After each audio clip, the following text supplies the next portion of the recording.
sabihan na kami ay bias. Trabaho po ng minority yon. Article of impeachment, haharangin ng mga kalyado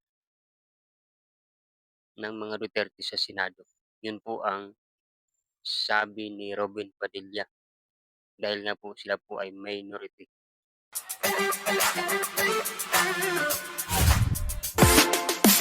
So ito guys mga kababayan, panoorin po natin yung binitawang salita ni Robin Padilla tungkol nga po dito sa article of impeachment kapag ka po ito ay makalusot sa mababang kapulungan at umakyat sa Senado. Di ba ang papel naman ng minority to oppose? Hindi lang impeachment. Lahat ng bagay dito, ang trabaho namin ay i-oppose. So sana wag kaming pagbintangan. Kapag kami ay nag-oppose, wag kaming sabihan na kami ay bias. Trabaho po ng minority yon. Diyan po ang parliamentary procedure na dapat naming sundin. Yan po ang sinasabi ng demokrasya. So you will So yun guys, yun nga pong payag niya. Para bang sinabi niya na, Madam VP Sara, huwag kang mag-alala. Nandito kami. Kami po ang bahala. Kami po ang haharang dito sa article of impeachment laban sa iyo. Hello guys, ako po, ito po yung binitawan ng isang senador na hindi alam kung ano ang kanyang sinasabi. Ako po mga kabayan. At alam niyo po mga kabayan, ang article of impeachment kapag para hindi ito umusad at madili ng madili, dalawa lang ang gagawin ng mga kaalyado ni Duterte dito sa Senado. Una, magkaroon sila ng kudita sa Senado at palitan ang liderato ng Senado at ibaba itong si ang Senate President Tito Soto. Yun lang po ang mangyayari. At pangalawa ay hindi sila pumabor sa mag-combine ang Senado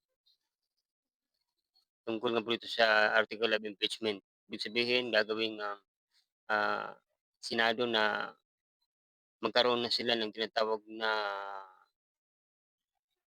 parang Supreme Court ba, na doon lilitisin na ang ating ang nasasakdal o isasakdal dito mga kababayan ay haharangin nila mga kababayan. Yun po ang mangyayari. Madidili ito ng madidili. Pero ang opinion dito ng isang Vatican din na commentator na tinawag niyang malaking pagkakamali ang binitawan na salita ni Robin Padilla. Ito po mga kababayan, panoorin po natin ang kanyang pahayag. First of all, that's not correct. Ang minority hindi role ay to oppose. Yes, mali. Minority is task to challenge. Like any other camp Parang checks and alam mo, kung balances. minority naman ang Oo. nagpupush ng isang legislation, yung majority can challenge that. It's how democracy works. To give options. So hindi siya about opposing something. It's about Challenge is the right word. challenging yung mga issues po. Tas pangalawa, I think impeachment bilang parte ng konstitusyon natin is something na inaaral ng isang senador. Hindi pa pwedeng sabihin mong i-oppose mong isang bagay na naka-embed sa ating konstitusyon. Kung sa i-oppose, you will have to participate because that's part of your duty. At kung ano man ang desisyon mo, yun yung nagmamatter. Hindi yung pag-oppose mo beforehand. So yun guys, malaki nga po ang pagkakamali ni sinabi ni Robin Padilla. Hindi porkin na minor sila sa Senado, lahat ay kukontrahin nila. Lahat kukontrahin nila, maging ang tinatawag na article of impeachment na dito makikita, dito mapapatunayan kung isang tao ay nalilitisin ay may kasalanan o wala.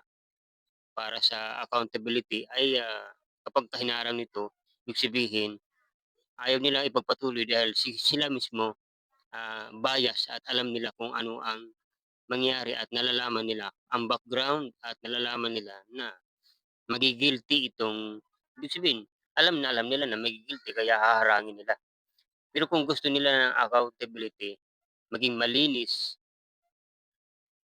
para malinis din ang, pangalan ng isang tao dapat hayaan nila na umusad ito, hayaan nila na litisin dito sa Senado para malaman kung may pagkakamali nga ba o wala. Kasi nga dito naman natin makikita kapagka ilatag ang lahat ng mga ebidensya ay malalaman natin na wala siyang pagkakamali, wala siyang kasalanan. Kaya doon malilitis o kaya doon mga kababayan, malilinis ang kanyang pangalan.